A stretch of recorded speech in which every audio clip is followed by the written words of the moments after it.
The Forgotten Case. The Mumbai monsoon fell in sheets, transforming the city streets into rushing rivers. Vikram Malhotra cursed under his breath as he dashed from his chauffeur-driven Mercedes toward the awning of Café Mondegar. His Italian leather shoes were already ruined, and his custom-tailored suit clung uncomfortably to his shoulders.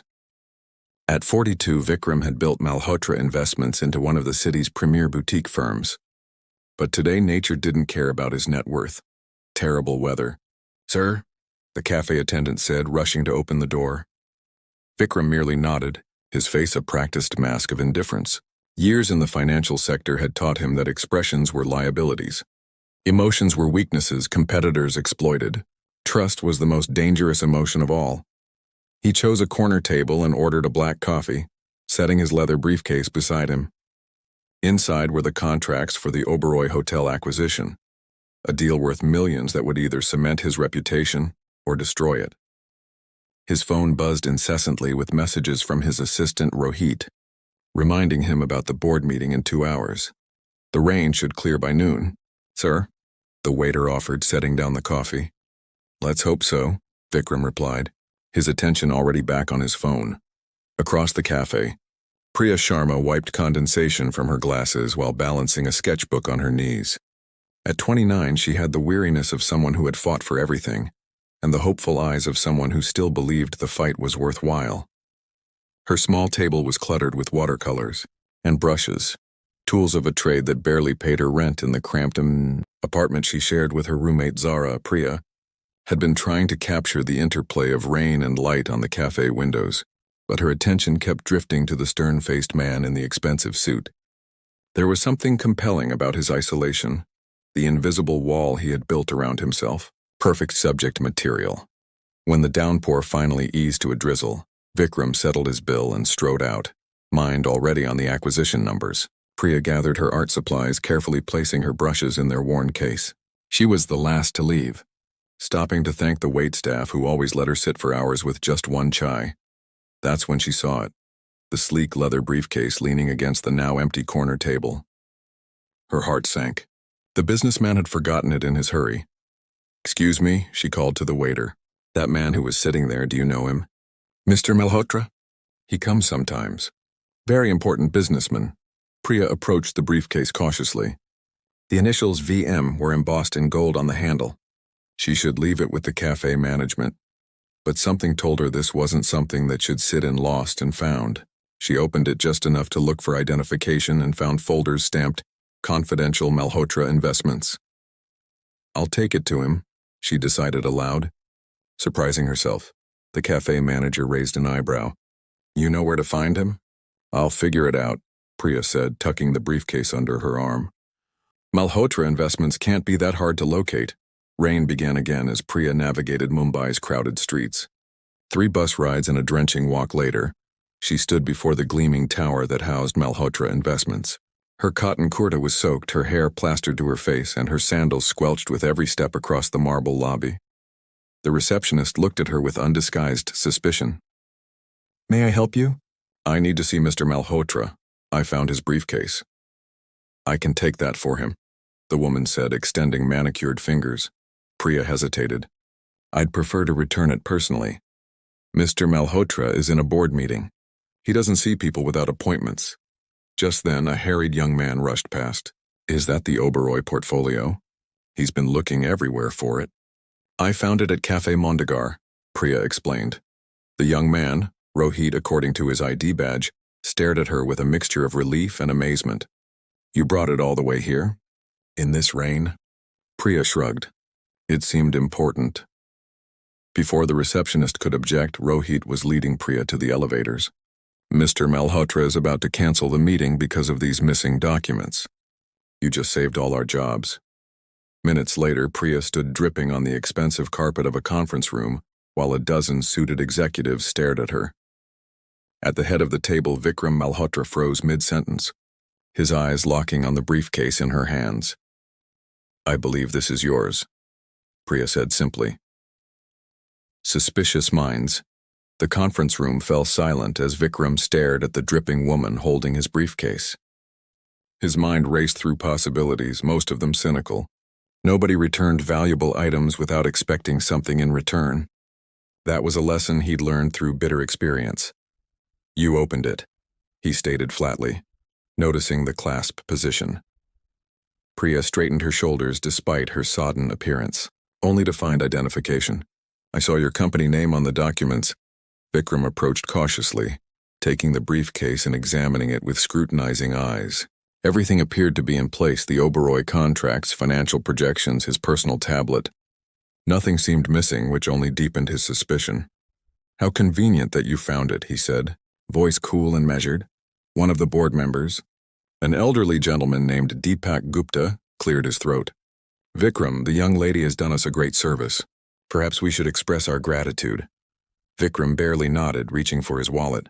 "Of course. How much would be appropriate for your trouble, Miss Sharma?" "Priya Sharma," she replied, her expression shifting from hopeful to disappointed.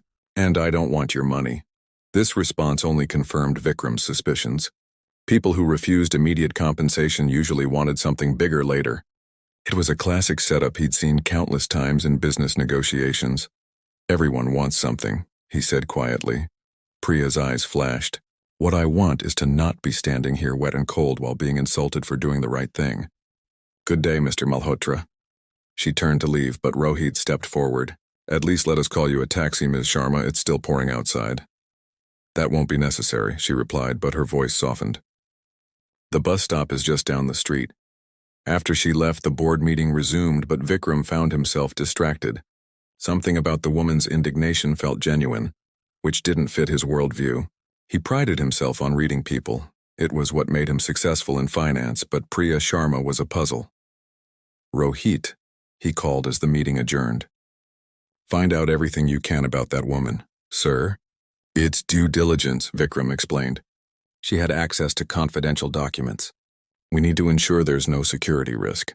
Later that evening, Priya trudged up the stairs to her fourth-floor apartment in Andheri East.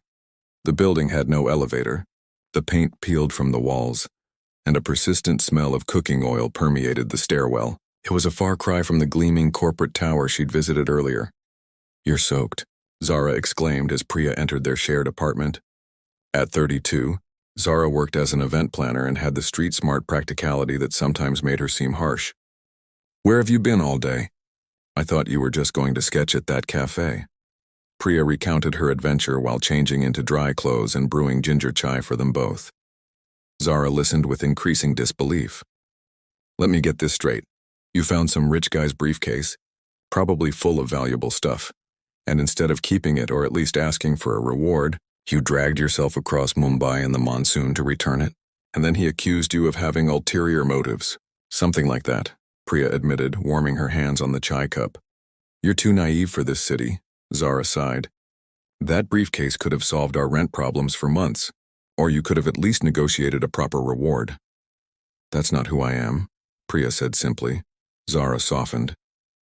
"I know. It's why I love you.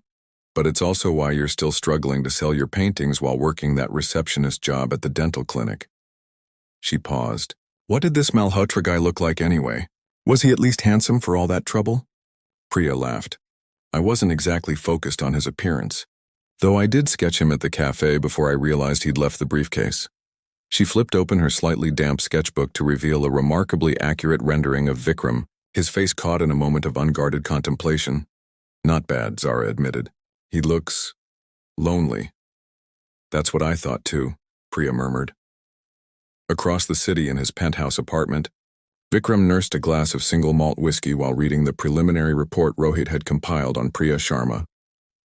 It wasn't much. Receptionist at a dental practice, part-time artist with a few small exhibitions to her name, graduated with honors from Sir J.J. School of Art, originally from Pune, no criminal record, modest bank balance that confirmed she could indeed use money. Nothing suspicious, which was itself suspicious to Vikram. Everyone had secrets, skeletons, hidden agendas. He opened his laptop and searched for Priya Sharma Artist Mumbai. A simple website appeared, showcasing her paintings, vivid streetscapes of Mumbai, portraits of ordinary people transformed by her perspective into something extraordinary. The prices listed were modest, almost apologetically so.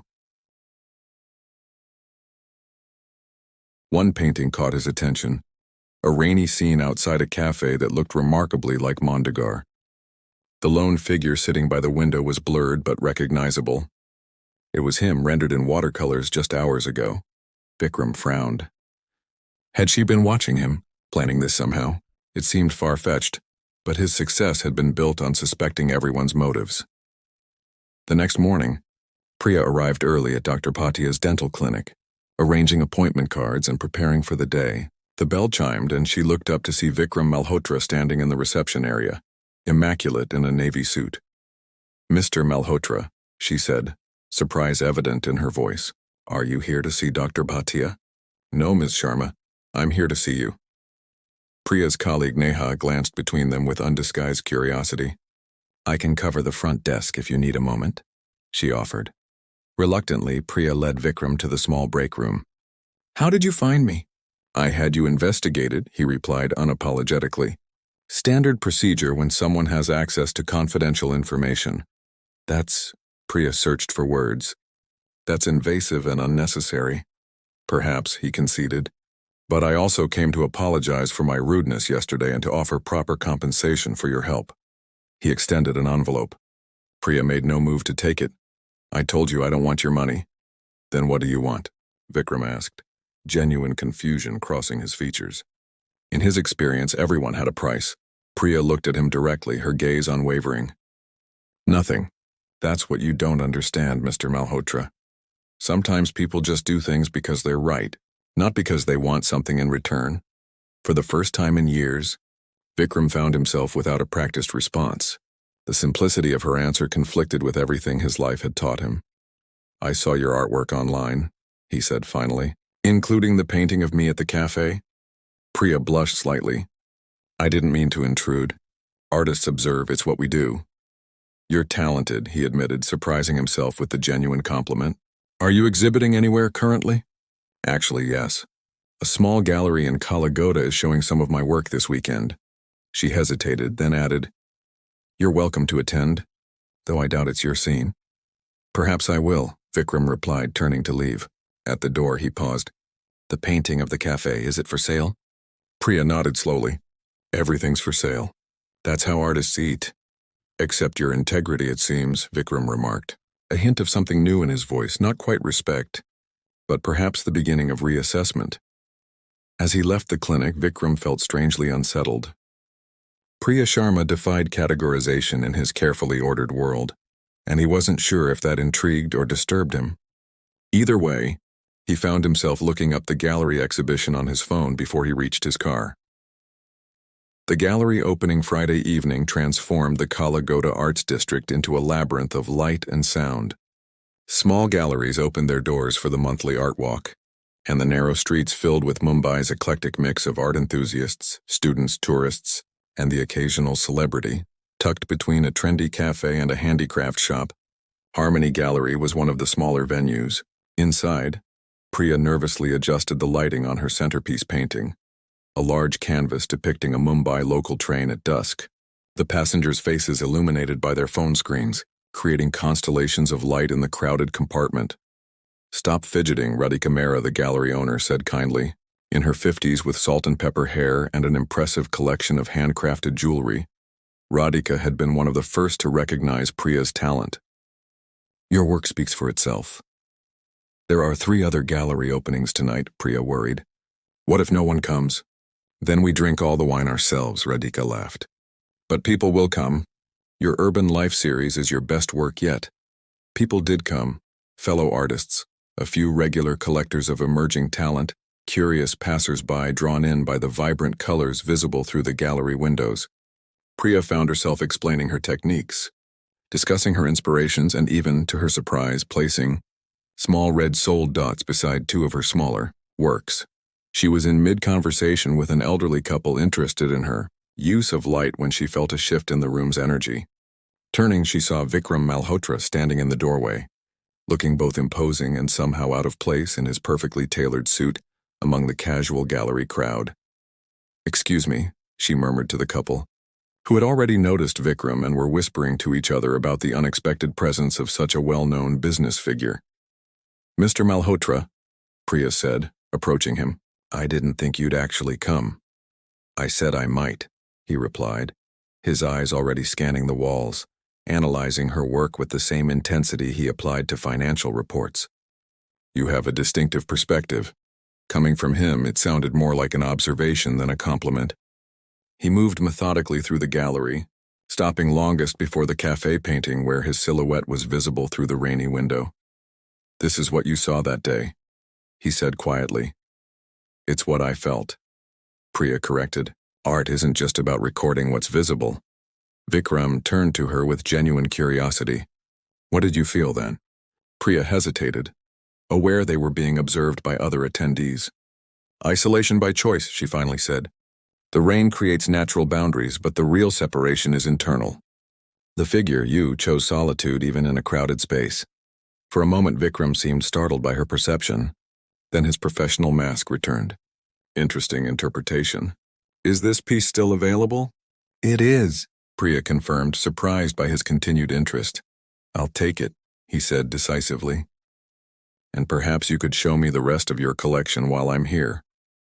As they moved through the gallery, Priya explained her Mumbai Moments series. Ordinary scenes transformed through her eyes. A flower seller sleeping beside his marigold arrangements, children playing cricket in an alley, an elderly couple sharing a vada pav at a street stall. You find beauty in common things, Vikram observed, stopping before a painting of Adobe Ghat, where washermen worked in the golden afternoon light. Because they are beautiful, Priya replied simply. We just forget to notice. Their conversation was interrupted by Radhika, who could spot a serious buyer from across a crowded room. Mr. Malhotra, what an unexpected pleasure. I'm Radhika Mehra, the gallery owner. May I offer you some wine?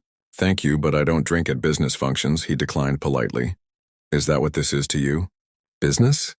Priya asked when Radhika had moved on to other guests. Vikram considered the question. I'm purchasing art. That's technically a business transaction. Most people buy art because it moves them, not because they're conducting business, Priya pointed out. I'm not most people. Clearly, Priya said with the hint of a smile. But then why are you here? Surely there are more prestigious galleries that would better suit your business needs. Before Vikram could answer, they were joined by a tall young man with fashionably tousled hair and an expensive camera around his neck. Priya, your work is evolving beautifully, he exclaimed, kissing her cheek familiarly. The use of light in the train painting is phenomenal. Arjun, thank you for coming, Priya said warmly. This is Vikram Malhotra, Mr. Malhotra Arjun Kapoor, photographer and old friend from art school. Arjun's eyebrows rose slightly as he shook Vikram's hand. The Vikram Malhotra? Man, your recent acquisition of the Oberoi property was brilliant. Totally changed the game for boutique investment firms. Vikram's expression showed mild surprise at being recognized in this context. You follow financial news? My family's in real estate development, Arjun explained. I'm the black sheep who chose art instead of business school. He turned back to Priya. Speaking of which, have you considered my offer? The joint exhibition in Delhi would be perfect for both our careers.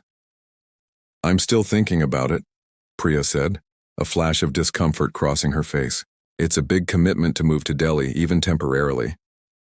You know my father's apartment is yours as long as you need, Arjun pressed, resting his hand on her shoulder. We could create something revolutionary together. Vikram observed the interaction with analytical detachment, noting Priya's subtle shift in posture away from Arjun's touch and the flash of something in the photographer's eyes that seemed more possessive than collaborative. Miss Sharma's work stands strongly on its own, Vikram interjected. I'm curious why you feel it needs to be paired with photography. Arjun's smile tightened. Art is about conversation, Mr. Malhotra. Different mediums in dialogue create new perspectives, or dilute existing ones, Vikram countered smoothly. The tension was broken by the arrival of Zara, breathless and apologetic. Sorry I'm late. The event at the Taj ran over time and traffic was a nightmare. She hugged Priya, then noticed Vikram. Oh, you're the briefcase guy. The briefcase guy, Vikram repeated dryly. I've been called many things, but that's a first. Zara grinned, unintimidated. Well, in my defense, that's how you were introduced in the story. Arrogant rich man forgets important briefcase, accuses Good Samaritan of ulterior motives. Zara, Priya hissed, mortified. What? It's an accurate summary. Zara shrugged, then extended her hand to Vikram. Zara Desai, roommate and truth-teller. To Priya's surprise, Vikram's mouth quirked in what might almost be a smile as he shook Zara's hand. Apparently so. The four of them stood in awkward silence until Radhika called for attention, announcing the official welcome and thanking everyone for supporting emerging artists. As the small crowd applauded, Vikram leaned closer to Priya. Your friend Arjun? Are you considering his offer? Priya hesitated. It's a complicated situation. Most situations are, Vikram replied. But I found that when business and personal relationships mix, the result rarely favors both equally. After Radhika's speech, the evening continued with more visitors arriving. Vikram moved away to speak with the gallery owner about purchasing the cafe painting, while Priya was drawn into conversations with other guests. Yet she remained aware of his presence, occasionally catching his observant gaze across the room. Near closing time, when only a few people remained, Vikram approached her again. I've arranged the purchase with Ms. Mehra, he said. She speaks very highly of your potential. Thank you for buying the painting, Priya said sincerely. It's one of my favorites. Why did you become an artist? Vikram asked abruptly. It's not exactly the most secure career path. Priya considered the question seriously. Security isn't everything. Some people need to express what they see and feel, even if it means struggling. She looked at him curiously. Why did you become an investment banker? Because I'm good with numbers and strategy, he answered promptly.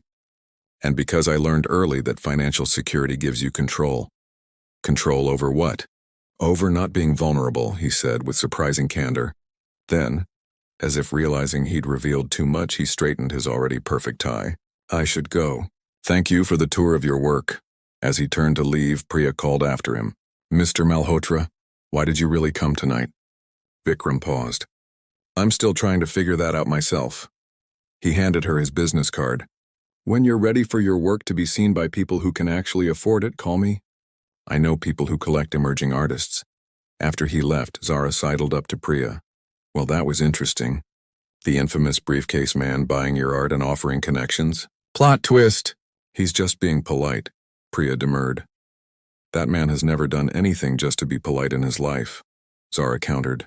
Trust me, I've worked enough high-end events to recognize the type.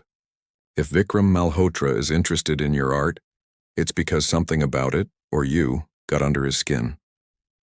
Later that night, in his penthouse overlooking the Arabian Sea, Vikram stood at the window with a glass of whiskey, contemplating the city lights.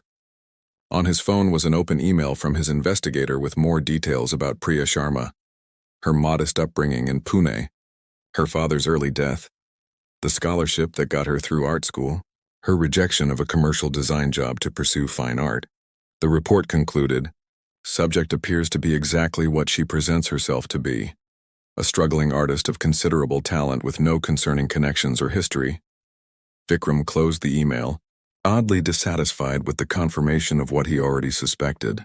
People were rarely what they seemed, yet everything about Priya Sharma suggested authenticity. It was as disorienting as it was refreshing. On his desk sat the receipt for the cafe painting, a sum that was trivial to him but represented a month's rent for Priya. Tomorrow, the painting would be delivered to his office, a daily reminder of rain-streaked windows and unexpected honesty. Weathering storms. 3 weeks after the gallery opening, Mumbai's financial district buzzed with rumors. Malhotra Investments had called an emergency board meeting, and the business papers were speculating about everything from a hostile takeover to regulatory problems. In his corner office, Vikram stood rigidly as Rohit delivered the confirmation of what he already suspected. The audit confirms it, sir. Sunil has been manipulating the Oberoi deal numbers for months. If we had proceeded with the acquisition based on his projections, Rohit trailed off. We would have been overextended by nearly 40 crores. Vikram finished, his voice cold with controlled fury. And Sunil would have received a substantial commission while our firm took the hit. Sunil Tandon had been Vikram's CFO for 7 years, one of the few people he'd allowed into his inner circle. The betrayal wasn't just professional, it was personal. He's waiting in the conference room with legal, Rohit said quietly. Good. Have security ready to escort him out afterward. Vikram straightened his tie, a habitual gesture when preparing for confrontation. His eyes caught on the cafe painting, recently hung on his office wall. The lone figure, himself, viewed through rain-streaked glass, isolated yet somehow exposed. For a brief moment he wondered what Priya would make of this situation. Would she see it as confirmation of her naivety or his cynicism? The confrontation with Sunil was clinical and brief. The man offered excuses, then threats, then finally pleas, the predictable trajectory of the cornered. Throughout, Vikram remained impassive, feeling nothing but cold vindication. He'd been right all along. Trust was for fools. Later that evening, seeking escape from the aftermath, Vikram found himself walking through Kalagoda without conscious destination. The monsoon had temporarily abated, leaving the air heavy with humid anticipation of the next downpour. He stopped, surprised to find himself outside Harmony Gallery. The lights were on, but a closed sign hung in the window.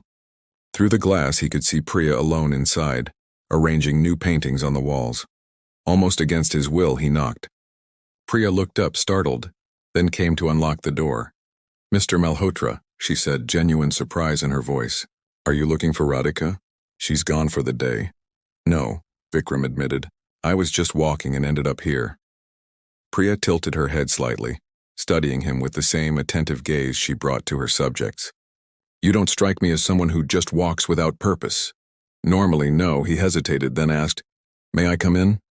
She stepped aside to let him enter. The gallery smelled of fresh paint and jasmine incense.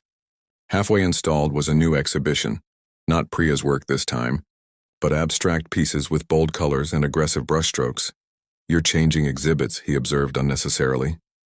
"My show ended last week," Priya explained. "I'm helping set up for Radhika's nephew, his first Mumbai exhibition." Vikram nodded absently, his mind still partly back in his office with the day's betrayal. Priya seemed to sense his distraction. "Would you like some chai? I was just about to make some in the back room." Without waiting for an answer, she led him through a door behind the reception desk into a small kitchenette. The space was cramped but homey, with a hot plate, mismatched mugs, and a small table barely big enough for two. "You look like you've had a difficult day," she observed, putting the kettle on. Vikram considered deflecting but found himself unwilling to maintain the pretense. "I discovered someone I trusted has been deceiving me for months, possibly years." Priya winced sympathetically. "I'm sorry. Colleague or friend?" "Both, or so I thought." He leaned against the counter, suddenly tired. "It's almost a relief in a way. Confirms what I already knew. Trust is a liability." Priya measured tea leaves into a strainer with practiced movements. "Or maybe you trusted the wrong person. That's the point. How do you ever know who the right person is?" The question came out more raw than he intended. She considered this as she poured boiling water over the leaves. "You don't, I suppose. That's what makes trust rather than certainty." The simplicity of her answer irritated him. "That's circular reasoning." "Maybe," Priya conceded, handing him a mug of fragrant chai. "But most important things in life can't be approached like business decisions with risk assessments and projected returns. Sometimes you just have to leap." Before Vikram could respond, her phone rang. She glanced at the screen and frowned. "I need to take this." "Excuse me?" She stepped into the main gallery space, but her voice carried back to him, growing increasingly distressed. "When did this happen?" "Is he at Lilavati Hospital?" "Yes, I'll come right away. Just let me lock up here." When she returned, her face had lost its color. "I'm sorry, I need to go. My uncle has had a heart attack. He raised me after my father died, and he's alone in the hospital." "Of course," Vikram said, setting down his untouched chai. "Do you need a ride?" "My driver can be here in 10 minutes. Priya hesitated only briefly before nodding. "That would help, thank you. I need to get to Lilavati Hospital as quickly as possible." While waiting for the car, Priya rushed around the gallery, turning off lights and securing paintings. Vikram watched her methodical movements despite her obvious anxiety, noting how she took time to properly protect the artwork even in crisis. The ride to the hospital was mostly silent. Priya stared out the window, occasionally wiping her eyes. Vikram found himself in unfamiliar territory. He dealt with business crises daily, but personal emergencies were outside his expertise. He'll be in good hands at Lilavati, he offered awkwardly. They have excellent cardiac specialists. Priya nodded distractedly. He's all the family I have left. My parents died when I was young, and Uncle Nikhil took me in. He's the one who encouraged my art when everyone else said it was impractical. At the hospital entrance, Vikram surprised himself by saying, "I'll wait here. You might need a ride home afterward." Priya looked at him with genuine gratitude. "You don't have to do that." "I know," he replied simply. 3 hours later, Priya emerged from the hospital looking exhausted but relieved. She slid into the car beside Vikram, who had spent the time answering emails on his phone. "He's stable," she reported. "It was a mild attack, thankfully. But he needs bypass surgery, and soon." "That's good news," Vikram said. Then, noticing her troubled expression, added, "Isn't it?" Priya sighed heavily. "The surgery costs are significant. His insurance will cover some, but there's still a large gap. I don't know how we'll manage it." Vikram's solution was immediate and businesslike. "I can help with that." "No," Priya said firmly, surprising him. "Thank you, but no. I didn't tell you that to ask for money. It would be a simple matter. It would change everything," she interrupted. "And not in a good way," Vikram frowned. "You'd rather let pride stand in the way of your uncle's health?" "It's not pride," Priya insisted. "It's preserving something important. I'll find another way. I have some paintings I can sell quickly, and I can pick up extra shifts at the clinic." The car stopped outside her apartment building, a stark contrast to Vikram's luxury high-rise. Rain had started again, pattering against the car roof. "Thank you for the ride," Priya said, preparing to dash through the downpour. "Wait," Vikram said, reaching into his briefcase, a new one, she noticed. He pulled out a business card and wrote something on the back. "This is my personal number. If you change your mind about the hospital expenses, call me. No strings attached." Priya took the card hesitantly. "Why would you do that?" "You barely know me." Vikram considered the question seriously. "Because in a day where someone I've known for years betrayed my trust, you've reminded me that perhaps not everyone has an angle." He paused. "Consider it an investment in the possibility that I'm wrong about human nature." The next morning, Vikram woke to news that the Oberoi deal had collapsed completely amid revelations of financial improprieties. His firm's reputation was at risk, and damage control consumed his day. Board calls, press statements, client reassurances. The familiar rhythm of crisis management kept him focused. It was late evening when Rohit knocked on his office door. "Sir, there's a Ms. Sharma here to see you. She doesn't have an appointment, but she insists it's important." Vikram looked up, genuinely surprised. "Send her in." Priya entered, looking determinedly composed despite the obvious signs of another sleepless night. She carried a wrapped canvas under her arm. "I hope I'm not interrupting," she said, taking in the scattered papers and multiple open laptops indicating the day's chaos. "It's fine," Vikram replied, standing. "How is your uncle?" "Scheduled for surgery next week," she said. "That's partly why I'm here." She set the wrapped canvas on his desk and carefully removed the protective covering to reveal a painting he hadn't seen before, a luminous depiction of Mumbai at twilight, the city's lights just coming alive against a sapphire sky. "This is my best work," Priya stated matter-of-factly. "It won a regional award last year. I want to sell it to you, at fair market value, to help with my uncle's medical expenses." Vikram studied the painting, recognizing its exceptional quality even with his limited artistic knowledge. "Why not sell it through the gallery?" "That would take time we don't have," Priya explained. "And Radhika would take her commission, which is fair, but..." She straightened her shoulders.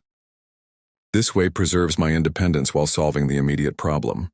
Vikram understood the careful balance she was trying to maintain. Not charity, but a legitimate transaction that preserved her dignity. "It's excellent work," he said honestly. "But I have a counter-proposal." Priya tensed visibly. "I'm not interested in..." "Hear me out," Vikram interrupted. "The Oberoi deal collapse has created a public relations problem for my firm. We need to rebuild our image. I've been considering sponsoring a cultural event, perhaps an art exhibition featuring emerging Mumbai artists." Understanding dawned in Priya's eyes. "And you need a curator who knows the local art scene." "Exactly. It would be a legitimate consulting position With appropriate compensation, the exhibition would benefit multiple artists, not just yourself. Why me? Priya asked directly. There are more established curators in Mumbai. Vikram met her gaze steadily. Because you see things others miss, and because I trust your judgment. The word trust hung between them, weighted with significance after their previous conversations. I'll need complete artistic freedom, Priya said finally. No interference with my selections or presentation. Of course, Vikram agreed. Though I reserve the right to purchase pieces for my personal collection before the exhibition opens. Starting with this one? Priya asked, gesturing to her twilight cityscape. If you're still willing to sell it. For the first time that day, Priya smiled. I think we have a deal, Mr. Malhotra. Vikram, he corrected, extending his hand. If we're going to be working together. As they shook hands, the rain outside intensified, drumming against the office windows. But inside, something had shifted. A small shelter of trust built between two people from different worlds, both weathering their own storms. The Portrait of Trust 3 months later, the Malhotra Foundation Emerging Artists Exhibition transformed the ground floor of Vikram's corporate headquarters into a showcase of Mumbai's creative talent. The stark glass and steel lobby now hosted installations, paintings, sculptures, and digital art from 25 artists selected by Priya. The evening of the VIP preview, Mumbai's elite mingled with the art community in an unusual cultural crossover. Financial titans in bespoke suits examined experimental mixed media pieces while gallery owners networked with potential corporate sponsors. In the center of it all stood Priya, elegant in a midnight blue silk sari with silver embroidery. A gift from Uncle Nikhil, now recovered from his successful surgery.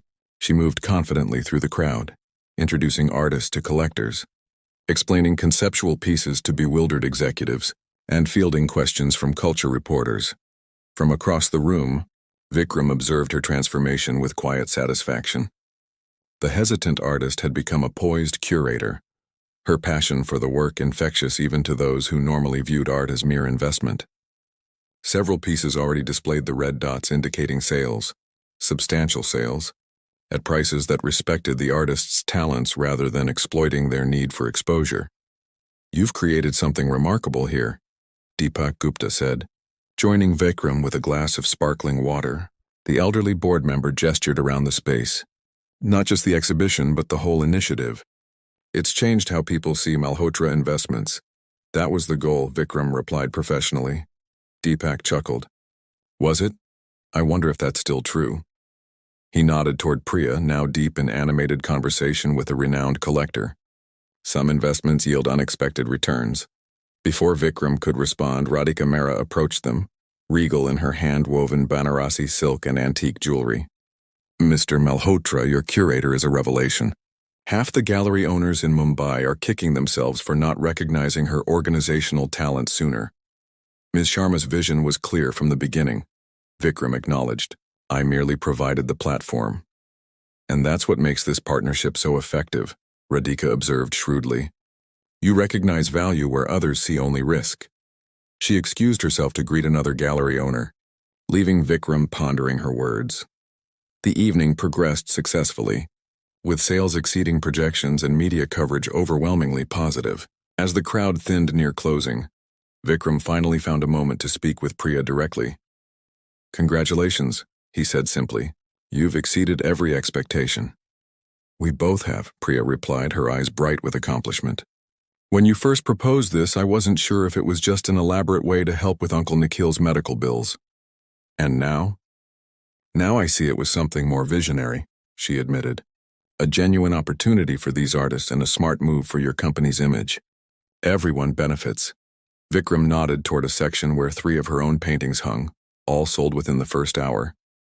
Including you. Including me, she agreed with a smile. Though not just financially. This experience has shown me possibilities I hadn't considered before. Their conversation was interrupted by a commotion near the entrance. Arjun Kapoor had arrived, fashionably late and obviously displeased at finding Priya at the center of such a prestigious event without him. There's my favorite artist, he called too loudly, making his way toward them. I just flew in from Delhi and had to see what all the buzz was about. Priya tensed almost imperceptibly. Arjun, I didn't know you were coming. How could I miss your curatorial debut? He kissed her cheek possessively, then extended his hand to Vikram. Mr. Malhotra, we meet again. Quite the cultural patron you've become. Mr. Kapoor, Vikram acknowledged coolly. Your father's real estate developments continue to impress. I recently reviewed his new commercial property in Bandra for potential investment. The subtle reminder of Vikram's connection to Arjun's family business wasn't lost on either of them. Arjun's smile tightened. Priya, we need to talk about the Delhi exhibition, he said, turning away from Vikram. My father's pulling strings with the National Gallery. It could be huge for both of us.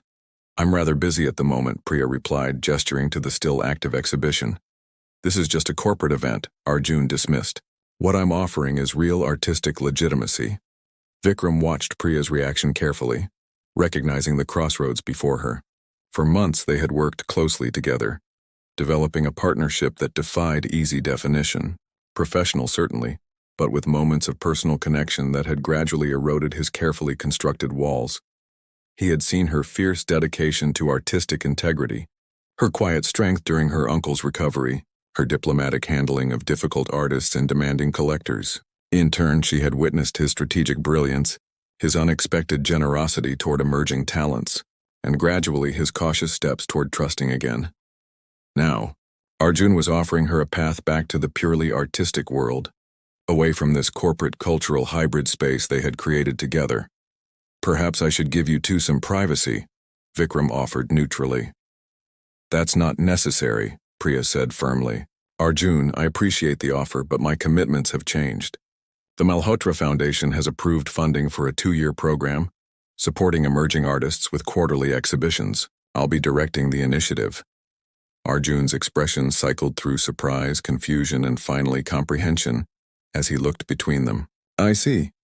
Well, when this corporate phase of yours runs its course, my offer remains open.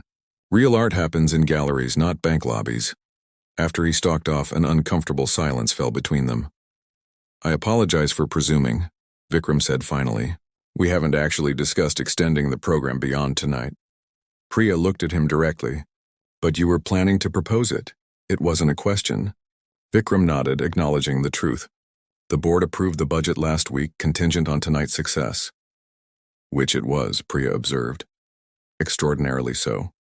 Another silence. This one filled with unspoken possibilities. Why didn't you go with him?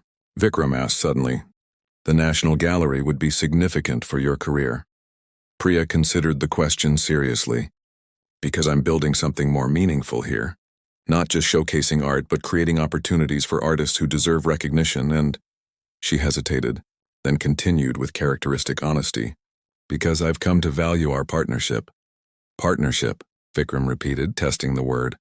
Is that what this is? Around them, the exhibition continued to hum with activity, the fruits of their collaboration evident in every carefully curated detail. Yet in this moment, something more personal than professional hung in the balance. I'm not sure what to call it, Priya admitted, but I know it's built on something I didn't expect to find with you. Which is? Trust, she said simply. Mutual trust. The word that had once represented vulnerability and risk to Vikram now carried different associations, of strength found in shared vision, of barriers cautiously lowered, of possibilities neither could have achieved alone. I have something to show you, he said abruptly, if you can step away for a few minutes. Curious, Priya followed him to the private elevator that led to the executive floors. They rode in companionable silence to the top level, where Vikram led her to a conference room she hadn't visited before. When he opened the door, Priya gasped softly. The walls displayed a careful arrangement of artwork, her cafe painting where they had first connected, the twilight cityscape that had initiated their professional relationship, and several other pieces she recognized from her previous exhibitions. But dominating the space was a new acquisition, her self-portrait that had been the centerpiece of her degree show years ago, a piece she had never offered for sale. How did you find this? She asked, approaching the painting with wonder. It was in storage at my uncle's house. Nikhil mentioned it during one of my hospital visits, Vikram explained. He thought it belonged somewhere it could be seen and appreciated. I agreed. Priya studied her younger self looking back from the canvas. Determined, hopeful, vulnerable yet strong. This was the first piece where I truly found my voice as an artist. I know, Vikram said quietly. That's why it belongs here, in what will be the Malhotra Foundation's boardroom for cultural initiatives. A reminder of authentic vision for everyone who makes decisions in this space. Priya turned to him, suddenly understanding the full scope of what he was building. Not just a corporate social responsibility project or image rehabilitation campaign, but a genuine integration of artistic values into Mumbai's business culture. You've changed, she observed. Perhaps, Vikram acknowledged. Or perhaps you simply saw something that was already there beneath the surface. He gestured to her self-portrait, the way you see beneath the surface of everything you paint. In that moment, the careful, professional distance they had maintained shifted, revealing the deeper connection that had been gradually forming through months of collaboration, crisis, and shared purpose. I have a proposal, Vikram said, his voice unusually tentative. Not a business one this time. Priya smiled, the warmth reaching her eyes. I'm listening. Dinner. Just the two of us. No discussion of exhibitions or foundation business allowed. A personal dinner, Priya clarified, her directness unchanged despite the shifting context. Yes, Vikram confirmed, because while our professional partnership has been remarkably successful, I find myself interested in exploring other possibilities. The Vikram Malhotra of 3 months ago would never have made himself vulnerable with such an admission. The Priya Sharma of 3 months ago might have hesitated to entangle her artistic integrity with personal feelings for a corporate patron, but they were no longer those people. I accept, Priya said simply, on one condition, which is that we both acknowledge what we're really building here isn't just a foundation or an exhibition series or even a relationship. She gestured to the artwork surrounding them, artifacts of their journey from suspicion to partnership. It's a new way of seeing each other and the world, a perspective based on trust. Vikram considered her words, finding in them the same clarity he'd first recognized in her art. I can agree to those terms, he said, extending his hand as if to seal a business deal. Priya laughed, the sound bright in the quiet room, and took his hand, but instead of shaking it formally, she held it, transforming the gesture from business to personal with characteristic grace.